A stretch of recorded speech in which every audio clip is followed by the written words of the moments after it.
When most people think of visual kei, the first things they think of, if they even know what it is Japanese rock music with edgy visuals and cross-dresses. This was certainly my first impression of the scene, but what became more interesting to me as I delved deeper into the rabbit hole was just how much more there was than just crazy fashion and music. Now, it's not necessarily unusual for musicians to star in movies, or even to make them. In fact, there are quite a variety of visual kei movies starring band members. A famous example is Ora-sama from 2004 starring Miyavi, and there's also Moonchild with Gackt and Kami from 2003, which I kind of want to talk about at some point, but I don't know. I don't know if I can look at Gackt's hair in that again. That braid. Ooh. But the one I want to talk about today is one that's been on my mind ever since I first watched it last summer at the very first sleepover I had at a friend's house, actually. South Asian life. We sat there on the sofa eating a fine British Chinese takeaway, absolutely splendid, no expectations, and we watched Malice Mizer's Ver Ale. Now, let's get two things out the way now. I know I'm saying Malice Mizer wrong, I don't care. Second thing, so apparently Ver Ale is it doesn't make sense. It should be called Verse Ale, apparently, which means towards her. Ver Ale means green wing. But these are the same people spelling Cecile as Cecil and Je te vu, so oh yeah, I'll talk about Baron O'Connor in Halloween too. So we've got to talk about the Malice Mizer law. Right, so brief context. If you clicked on this video, I'll assume you're aware of Malice Mizer to some extent. The band formed in 1992 and were active until 2001 and produced 4 albums with 3 vocalists, Tetsu, Gackt and Kami. There have been a handful of reunion live shows and sometimes Mano and Koji play some Malice Mizer songs together, but that's not what we're discussing today. Yeah, there's a billion videos about that. Today we're focusing on the most famous era, with vocalist Gackt already having proven he meant business following the Voyage Sans Retour album, very French, and their ambitious live shows, which landed them a deal with major label Nippon Columbia in 1997. So there was no time to rest. If they wanted to prove they could show their artistic vision to the world and be more than an indie band, they would have to go higher, push their theatrics further, and obviously make more music. And well, since the band had already been influenced by French pop and romanticism, why not push it even further? Heck, why not just go to France? After all, they'd already released Après-Midi in their first single, directly mentioning Paris, and now they had the backing of a label, so why not take a risk and create their first music video abroad? And while they're at it, make a whole short film to promote their latest single, Bel Air. Bel Air is likely also a mistranslation of Versailles, but it means beautiful air. Lovely. Better than green wing, yeah? Now, this single was released first on July 19th, 1997. Ooh, it's July now. Hopefully, it might still be July when I release this. So, with this very special first edition, not only did you get a big box with a white lady's picture on the front, we'll talk about it later, but inside you got a VHS tape. And on this VHS tape was a trailer for the short film.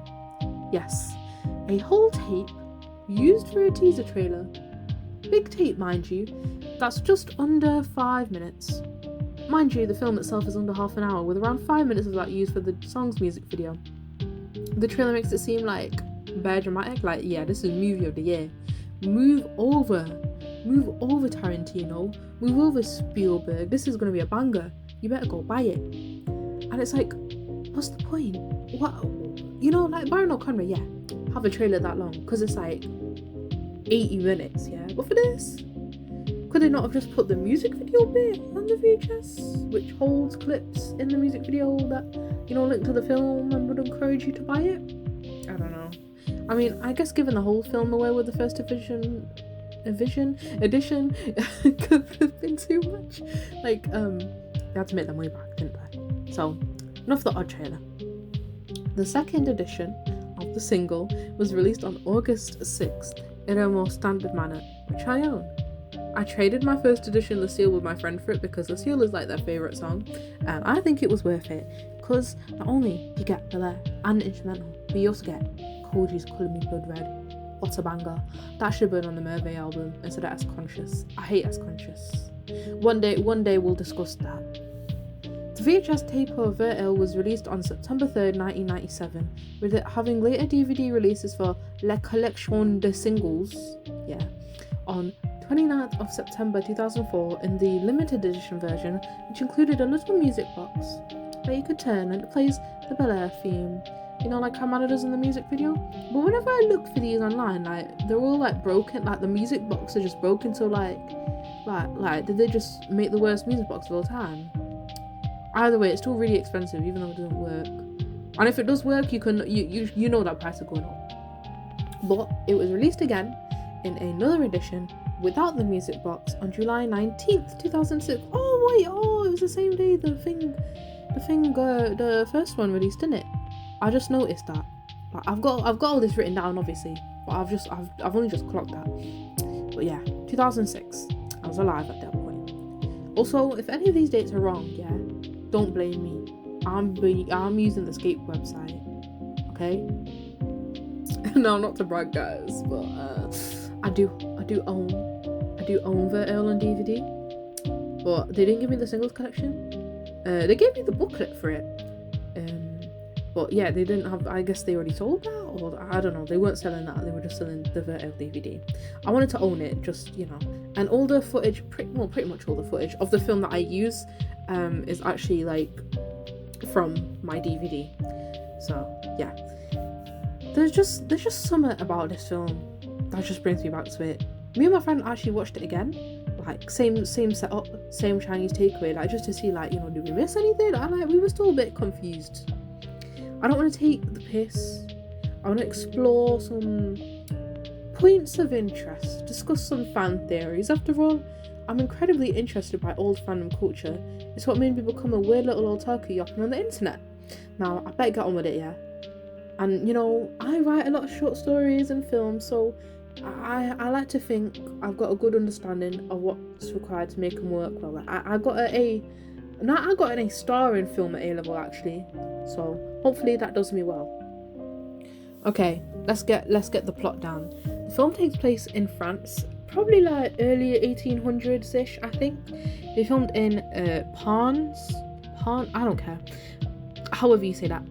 And the big house set and the chapel in the music video is the Chateau d'Alincourt. Yeah. And you could go visit that, but some bloke bought it in 2009, so it's private property and I guess you can't go now.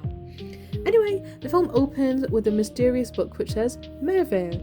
It says Pays de Merveille, yeah, French, which means Land of Wonders, which I guess the joke is Malice in Wonderland. Now, the guy with the book is the Black Mantle, and he picks up the book after it's been dropped in water and stuck in the mud.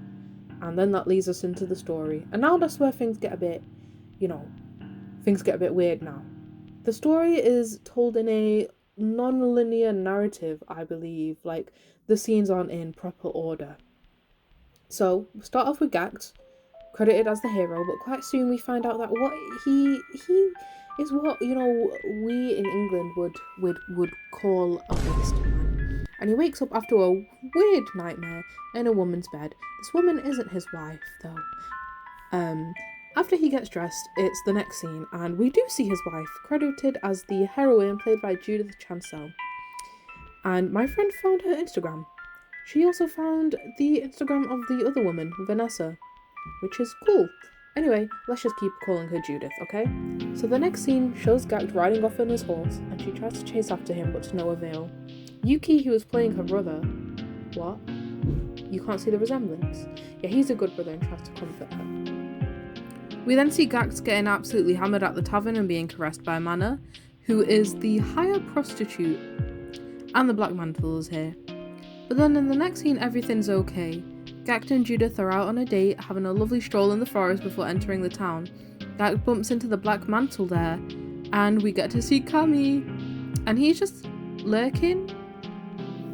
Anyway, after the pleasant walk, Gackt, for some reason, decides to take his wife to the fortune teller, and like me personally, yeah, if I was out with my partner, which I don't have, and they lead me down a scary ass dungeon, I'm turning around and I'm leaving and I'm not coming back for him. I mean, what kind of guy is this? So not really good news from the fortune teller, played by Koji. I assume it's a female role. He looks like a clitoris. Anyway, so Gackt pricks Judith's finger with a little dagger. What kind of guy is he? And the fortune teller dots this hexagram with her blood and does a tarot reading.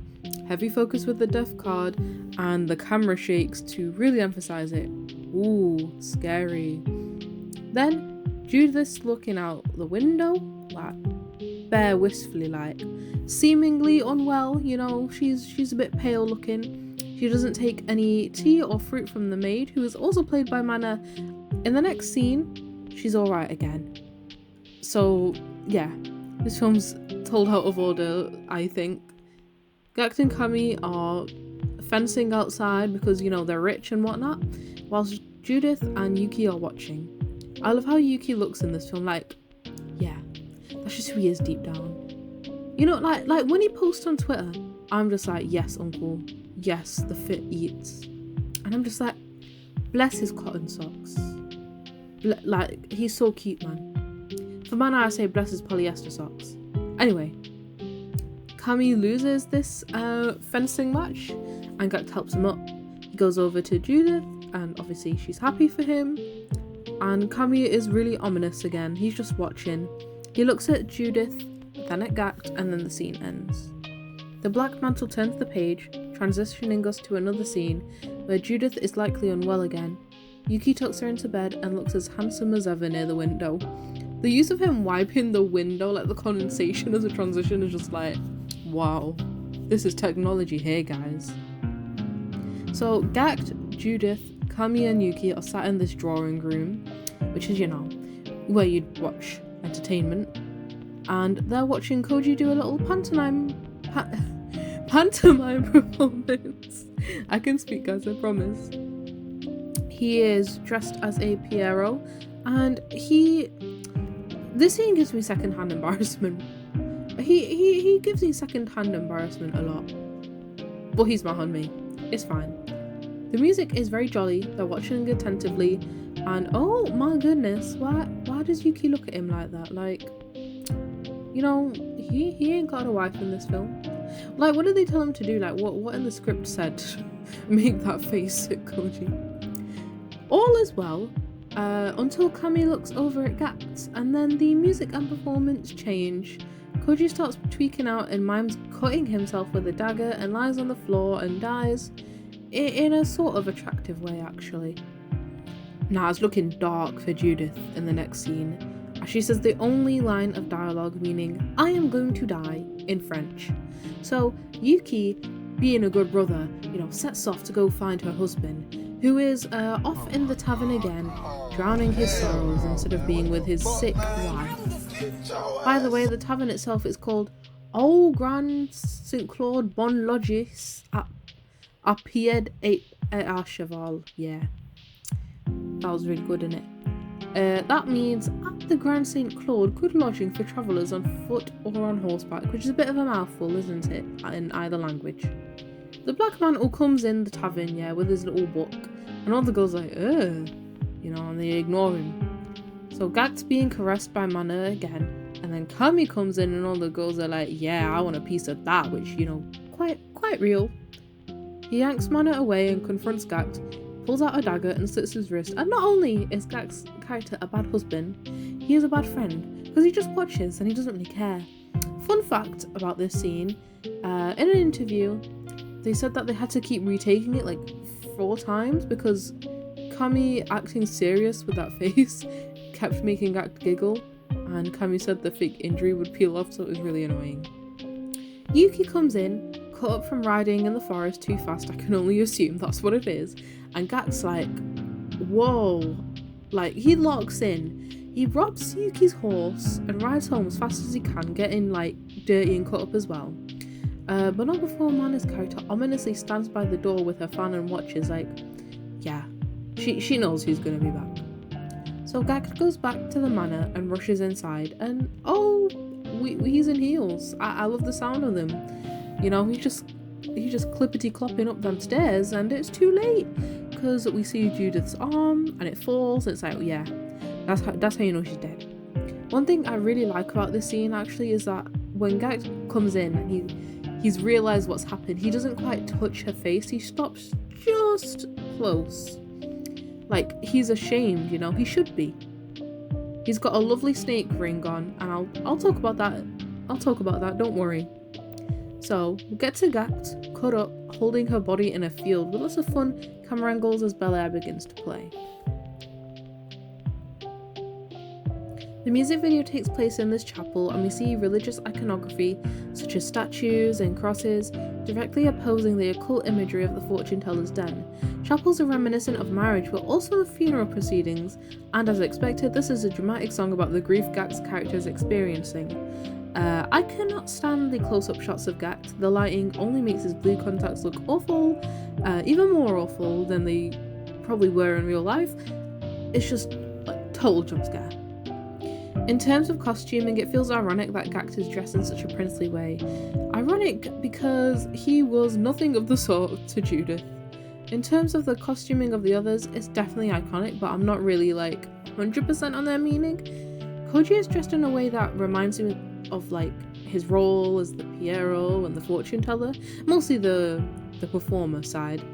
Mana's handcuffs are interesting for sure, like kind of a symbol of his roles being tied to service, like both as the maid and prostitute. Yuki and Kami, I don't know. Anyone's guessed what the hell that meant. They look cool though, so it's fine. The middle section with the music box is very fun, with Mana and Koji acting like puppets. Wonder what song they're also like puppets. Ooh, and an apple. I'll explain later. For the first music video, it is very nice, with lots of fun camera angles, but it's nowhere as crazy as some of their later ones would get. Cough, cough, Illuminati. But as a part of the film, it's very interesting, as we get brief clips of them as the characters. Yuki is there with some hats, because he's a dapper gentleman. Koji has shots of him as the mysterious fortune teller and Mana as the maid, but I think Kami's are the most interesting with the mask and the cards, but I'll explain my thoughts in a while. The song ends fading back out to the shots in the field, and thank goodness we don't have to deal with all those Gackt close-ups. The film ends off near a bridge. The black mantle is about to drop the Merveille book back in, and it fades out, and we see a man and woman dressed in black who look a lot like our hero and heroine who walk past each other. Gackt seems especially intrigued by her before the black mantle appears again, drops the book into the water flowing beneath it, and the story ends where it begins. Now I've got to give them credit, a lot went on in under half an hour. Aesthetically, I think that they hit the mark. This is a film full of warm colours, detailed costuming, and music that informs emotion. It seemingly takes place in the summer, or at least that's how I perceived it because of the colour grading. Oh, and there's a shot of the clock when Gackt's coming home, and it shows it's about 8 PM and it's still light out. I'm not sure it has any real relevance, but it's interesting. The sets are nice. There's contrast between the brighter set of the house and the CD bar. The camera work is solid. There's fun editing and transitions, like, you know, the bit with Yuki in the window. The black mantle works to carry the story along. But in terms of character, I feel like it's quite hard to say that anyone undergoes much change. Well, for Judith, we can argue her changes from going from a lively and happy young wife to sad and worried and then dead. Judith's illness is never clear, it's used simply as a narrative device. It's reminiscent of how tuberculosis was depicted in Victorian art and literature, and more recently with how cancer is portrayed in media, where our sufferer is just struck by bad luck. It's not a result of their own actions, just to maximise our sympathy with them. We don't see the true extent of her illness, just some dark circles, paleness, and a lack of appetite to show the audience that she's sick. In terms of agency in the story, she has the only speaking line in French, telling her brother and the audience that she is going to die, acting as a catalyst for the film's ending. In a sense, I can forgive this. After all, in a silent short film, apart from the line, with more than a handful of characters, it's going to be impossible to give them all depth and arcs. And, well, we're not here for her, really. Sorry, Judith, Chancel, you're very cool. We're here for the band members, so let's go on to Gackt. Gackt is credited as our hero. Now, I think the word protagonist may be a more appropriate description. Like I said earlier, Gackt is a waste man in this film. Upon learning of his wife's fate, he chooses to drown his sorrows and sleep with prostitutes, well, depending on whether you think the opening takes place before she dies or not. He does not value the time he has left with Judith as she falls sick, and in the end, when he realizes, oh man, she's gonna die for real, he makes haste only to be just too late to say goodbye, which, love that. I think the fact that he can't even bring himself to touch her, full of despair and guilt, is somewhat suggesting a realization that his actions were wrong. He bears his scars from coming home whilst holding her in the field, which I'm not sure is meant to be like really happening, but it acts as a nice point of comparison to their earlier outing. He's definitely a frustrating character and one that I can't feel much sympathy for. Even when Kami cuts his wrist in front of him, his expression is pretty vacant. He doesn't show much concern for his friend. When Yuki tells him to come home, he leaves him stranded, unable to get home for his dying sister, who he cares deeply for. We see it throughout the film. He's just there. Yuki is definitely the most likable out of all the characters, I would say, apart from Judith. We don't get much from him apart from showing his care for his sister, comforting her, taking care of her. He's the one by her bedside and also injures himself in the woods going out to reach Gackt. In the clip of his character shown in the music video, it's just him with some hats, so we just learn he's a fashionable gentleman, especially in the fencing scene. He looks great, but he doesn't undergo much change. He's used to convey the progressions of Judith being sick and just to show Gackt is a bad husband. Mana has two roles, both female, of the maid and hire prostitute. There's been some theorizing on the nature of these roles. You know, I've seen people on the skate forums theorize that he was the one who poisoned Judith in order to take her husband. But this would infer that both the maid and prostitute are one and the same, which doesn't really make sense. I mean, why would he need two jobs, you know? And also, didn't maids at the time kind of live in these big state homes, that they would be looking after? How would he go out and be a prostitute? In the scene where he brings in the food and the tea, Judith just refuses it all anyway, so I don't really see the poisoning route. Mana's mysterious nature in the tavern is interesting. The shot where he lingers, watching Yuki with the fan after Gackt rides away. Oh, so menacing. His characters don't change much either. The prostitute stays in a powerful position in the end. I think she knows Gackt's gonna be back for more services. Similarly, Koji plays two roles, and like Mana, one role seems more powerful than the other. Like I said before, I don't know if he's meant to be a female fortune teller, but it seems... You don't generally feel like fortune tellers' female roles, no? He is also mysterious and has some powers. He serves a functional role in the story, providing the catalyst for the events, the tarot card predictions, and the readings.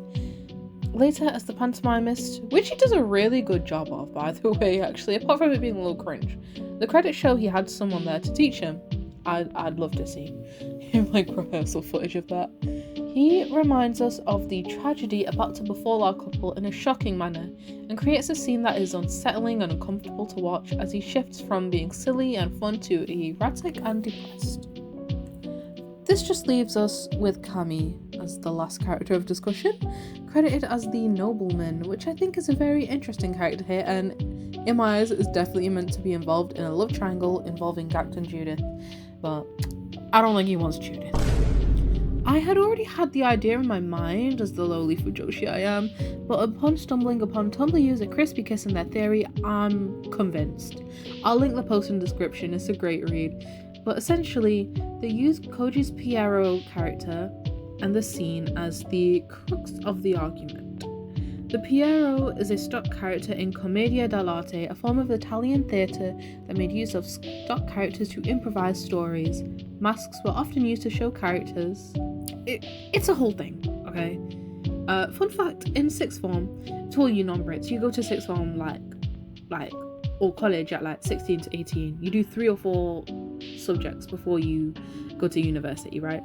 So we had this commedia workshop. Yes, I did drama and theatre, and they had us like hopping around and stuff and like learning about these stock characters and the dynamics. And so the Piero is kind of like a loser and he can't get his girl Columbina, but Arlecchino, who's more like charming and stuff, he's got riz, you know. Chris, because I think he explains this better than I do. But you're probably thinking, what does Koji being a Piero have to do with this love triangle? Well, upon a closer inspection, the scene turns sad after Kami looks at Gackt, sat beside Judith. Koji takes off his mask soon after and mimes slitting his wrist, which Kami does in front of Gackt. Furthermore, in the short clips in the music video, Kami is shown to be wearing a mask, which Koji also had and took off in the performance when it gets sad. Crispy Kiss suggests that the mask is symbolic of Kami's hidden feelings for Gackt, which he obviously can't show considering, you know, Gackt's already married and like the time period. Furthermore, Kami is shown to lurk around watching the couple walk in the town, and he's not that joyous about it. When he and Gackt are fencing, which is also gay as hell, because like, what do you mean, as men, your sword is going to be touching on another man's sword? Gackt defeats Kami and goes to Judith, and she's happy and proud, but we get a bit of his perspective, showing him looking at them both, but then the camera's only focusing on Gackt, showing that he's just looking at Gackt. Oh, also about the thing in the town, I saw another theory. This was on some like Japanese blog site, talking about Merve and stuff, suggesting that maybe Kami is the one who kind of cursed Judith, he had been to the fortune teller before they went, which is really interesting, but there's nothing to really suggest that, unless you count him standing there lurking as evidence. It's also implied in the music video bit that his character is tied up in this love triangle, stopping on where he holds the cards, and you can see in better quality that he's seemingly holding two kings and a queen, a representation of the three characters in this love triangle. Whether the intent for Kami is to be in love with Judith or Gackt can all be up to interpretation, but my rotten girl heart knows the truth. And also, there is something in Kami's really serious kind of expression when he slits his wrist, not caring about all the other women in the tavern who express interest in him. Again, the meaning of this action isn't fully clear, but he's willing to risk an infection. Like in this time period, you could okay just die from that, right? So he's got to be determined in some way. I argue that his character does change in the fact that he is able to express his emotions. Throughout the film, he hides his true feelings, manifesting in an act of self-harm in front of Gackt, which also ties into the mask idea. And of course we have the Black Mantle in the book, used as narrative devices to tell the story, and possibly as a stand-in for the reader. Not the reader, you're not reading the book, for the audience. Now, this book is very interesting. This film isn't the only place we see it. It's also featured in the Gakkou no Yasukyoku music video, Open and Close as transitions by Yuki, who later turns to dust, as if the cursed nature of this book is unleashed when it's opened. Now, why would I bring this up? Well, whilst there is a lot of discussion about their music and just how amazing it is, I feel like a lot of fans ignore just how much work went into their visuals beyond just the costumes and makeup. Merve is a whole story, and there are many music videos and live shows we see symbols and themes pop up again and again, which are no doubt intentional. In making this video, I didn't just want to talk about their ill, but also I wanted to bring attention to just how much effort they put in connecting these threads. Those with a keen eye will also spot Judith's picture in the Gakkou music video, and we even see it crying blood. Ooh, very gothic. Another motif I've spotted here is the apple. We see an apple on the cart that maid Brandon brings to Judith along with some grapes. He holds it in the middle of the music video. And where else do we see these fruit? In Au Revoir. At the start of the music video, we see some grapes and a red apple on a table with teacups around it. Definitely reminiscent of the maid's cart. This music video also has a shot of a Piero doll on the sofa, another reference. Now, can't be sure of this one due to the lighting and quality, when I look at the areas of the picture in the photo frame where it's darker, I feel like that could also be a picture of Judith. I don't know, guys. I know you're all thinking, Talkalicious, you've lost the plot. But I've not lost the plot, guys. Actually, maybe I have lost the plot, because last night, at the time I'm recording this, I had this dream that maybe I shouldn't say this. I had a dream. I was watching the Merville Le Space live, and I was watching S Conscious, and I don't like S Conscious. I was watching S Conscious and Illuminati, and I was ranking all the members' booties. Sorry, I'm just a pervert. Sorry, guys. But that's not my point, Apples are also used in the Bois de Merveille skits, which I'm sure also added to the theory of Manor in the film poisoning Judith somehow, because he does so to the other members in a little Alice in Wonderland type story. There's also another fascinating symbol that needs to be talked about, kind of related to apples. Serpents. Remember how I said I liked Gackt's snake ring? Now, what is Gackt associated in Au revoir? That's right, snakes. He holds one and his jacket resembles snakeskin too. He wears 5 snake rings in Merville's space. Definitely there for a reason. Snakes and apples and crosses pop up frequently in imagery associated with Merville, a possible reference to original sin in the Bible and the story of Adam and Eve, the forbidden fruit often being represented by an apple. Indeed, we see juxtapositions of this with occult and satanic imagery, tarot reading, blood used to tell fortunes, also whatever the hell's going on in Illuminati and whatever Manor and culture were doing in that one Merville segment. Also, on the front of this infamous book is a snake, which brings me into another interpretation of the film and possibly the Merville story as a whole. The Ouroboros, a term deriving from ancient Greek meaning tail eating, is often represented by a snake eating its own tail. This symbolizes eternal cyclic renewal, an endless loop, if you will.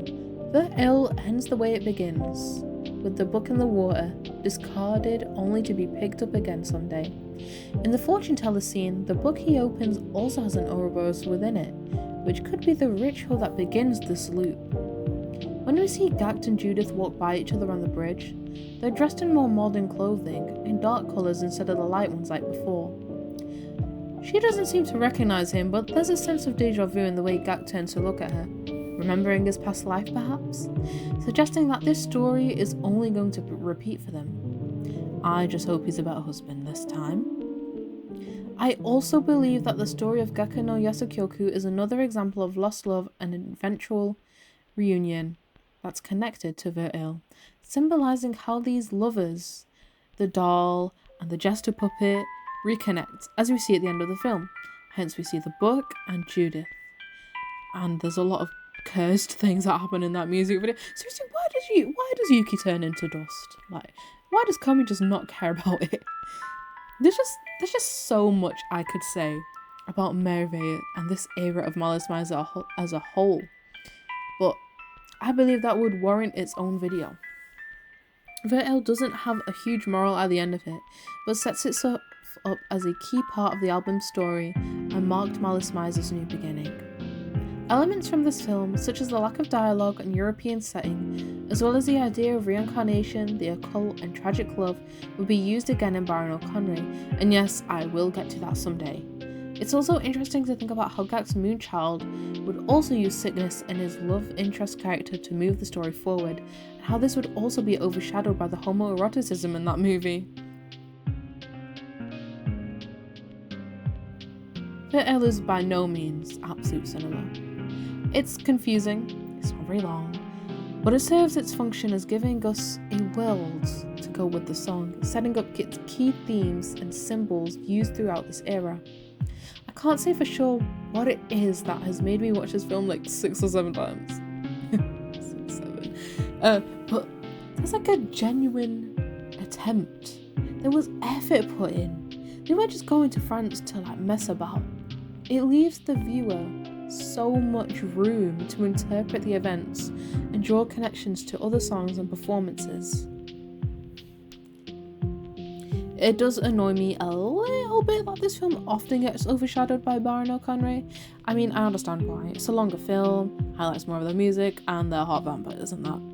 It may surprise you, dear viewer, that I am not currently diagnosed with any form of neurodivergence, even after I just did a deep dive and theorized a film, an album that predates my birth by almost a decade, and this video is like longer than the film itself I'm reviewing.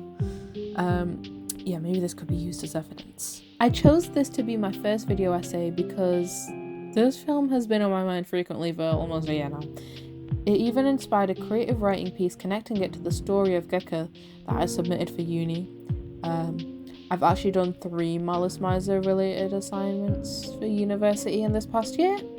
But yes, I wanted to share my love for Vertale with you all. This imperfect little film with a name that doesn't make sense, and once again shows my ability to see yaoi in everything. I hope this has inspired you to rewatch Vertale and try to interpret the story for yourself, and pay close attention to little details in their words. I think trying to solve Mervale is an impossible task, and that's okay.